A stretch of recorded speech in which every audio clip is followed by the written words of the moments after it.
Neste quarto bloco, chegou a hora de falarmos sobre ações internacionais e já estou aqui com o Enzo Pacheco. Enzo, obrigada pela participação. Fala, Paulo, obrigado pelo convite. Prazer estar aqui no programa. Há menos de 100 dias das eleições norte-americanas e muitas reviravoltas em julho. Qual que é o panorama para as ações internacionais agora em agosto? Paulo, a gente sempre fala desse tema de política, né, eleições. Eu ainda acho que essa ideia nos Estados Unidos é um pouco menos impactante do que aqui no Brasil. Se a gente vê no histórico, né, candidato republicano, candidato democrata, a tendência de ações no longo prazo é de valorização, mas obviamente sempre gera um pouco mais de volatilidade, né? Então, se a gente começa a analisar os planos dos dois candidatos, um pretende impor tarifa, outro pretende estimular energia limpa, então sempre tem esse questionamento nos mercados internacionais. O que eu consigo definir agora é que a gente vai ter mais volatilidade com as pesquisas saindo, mostra uma hora o Trump na frente, a Harris depois chegando perto, mas eu acho que o importante o investidor ter na cabeça é que, independente do candidato, a tendência da Bolsa Americana no longo prazo é de valorização. Eu acho que é isso que a gente tem que focar no momento. Outro ponto importante em julho foi essa rotação dos investidores, mudando das ações de tecnologia para as small caps. O que motivou esse movimento e ele tende a continuar agora para agosto, para o resto do ano? Sim, Paulo, eu acho que já respondendo a parte final da sua pergunta, eu acho que a rotação vai continuar nos próximos meses. Se a gente for ver, o que iniciou esse movimento foi o CPI de junho, né, indicado agora no começo de julho, que mostrou deflação no índice de preços. Isso meio que estimulou os investidores a rever as apostas de corte de juros por parte do Fed. Então a gente sempre traz aqui aquela discussão, né? Vão ser 1, 2 ou 3 cortes de juros. A expectativa inicial no começo do ano era que o corte começava em março, depois jogou para junho. Agora já tem a perspectiva que de fato deve começar em setembro, né? O próprio Jerome Powell, nas últimas aparições, já se mostrou um pouco mais suscetível a iniciar o corte de juros em setembro. Então, todo esse movimento de reprecificação no corte de juros fez com que os investidores migrassem dos papéis de tech, que foram os papéis que foram a principal força propulsora do mercado nos últimos 18 meses, se a gente for pegar as big techs, né, se valorizando desde o começo de 2023, e as empresas de menor capitalização, as small caps, estavam muito para trás. Então, se você fosse pegar ali no começo do ano, enquanto o Nasdaq estava valorizando 20%, o S&P se valorizava 15%, o Russell estava ali próximo do 0 a 0. Chegou julho, teve esse indicador de junho da inflação, e o Russell ele se valorizou 10% no mês, enquanto o Nasdaq está caindo 3%, 4%. Então, os investidores migraram desses papéis, que subiram muito também, né? Se a gente for ver ações que se valorizaram mais de 100%, 50%, para migrar para esses papéis que ficaram para trás. Agora, a gente tem que ter um certo cuidado, porque esse movimento inicial me parece um movimento muito macro, ou seja, pela reprecificação dos juros, você migrou parte dos investimentos para essas empresas menores. Só que o investidor ele tem que ter ciência que essas empresas, elas se beneficiam do juro menor, mas muitas delas ainda não são lucrativas. Se você for pegar o índice Russell, cerca de 30% a 40% das empresas não dão lucro. Então, assim, você teve esse movimento inicial, me parece ser algo rápido demais para a perspectiva de juros, mas agora a gente vai ter que ver meio que as empresas realmente mostrando o resultado para continuar esse movimento nos próximos meses. Então, se eu acho que a rotação vai continuar para essas empresas menores ou até empresas mais tradicionais. Mas nem por isso, talvez a gente tenha que abdicar dos papéis de tecnologia, né? Acho que algumas coisas caíram muito rápido para a gente abrir mão delas agora.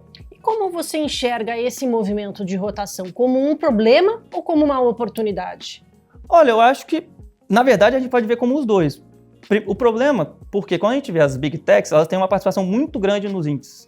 Então, mesmo que elas não caiam muito, o peso que elas já vão ocasionar para o índice vai ser muito difícil que as outras empresas consigam compensar. Num movimento de longo prazo, é mais saudável que você tenha mais empresas participando de um eventual rally do que você concentrar ali em 5, 10, 15 empresas do índice. Então, a gente pode ver dessas duas formas. Você tem um problema, de fato, que é esse peso exacerbado. Se você for pegar o Nasdaq, até recentemente, as 7 maiores empresas representavam 40% do índice. Então, qualquer movimento que essas ações fazem, e principalmente para baixo, você tem que ter uma força muito grande das outras ações para compensar essa queda. No S&P, chegou a bater 30%. Então, assim, você tem esse problema. Mas eu acho que para o longo prazo, é importante a gente ver, sim, essas outras empresas se valorizando. O mercado já precifica esse corte em setembro, mas o que o efetivo corte mesmo vai causar para as ações? O que você está esperando de reação? Paulo, a gente tem que ter na cabeça que o mercado ele sempre tenta antecipar os movimentos. Então, esse corte eventual em setembro já está sendo precificado no mercado hoje. O investidor que espera o corte para começar a investir, ele pode perder uma boa parte da alta. Como que eu falei aqui antes, né? O Russell valorizou mais de 10% no mês na expectativa do corte de juros. Talvez quando vier o corte de juros efetivo, em setembro, essas ações fiquem paradas, porque elas já se valorizaram antes. Então, acho que isso que é importante o investidor ter na cabeça, né?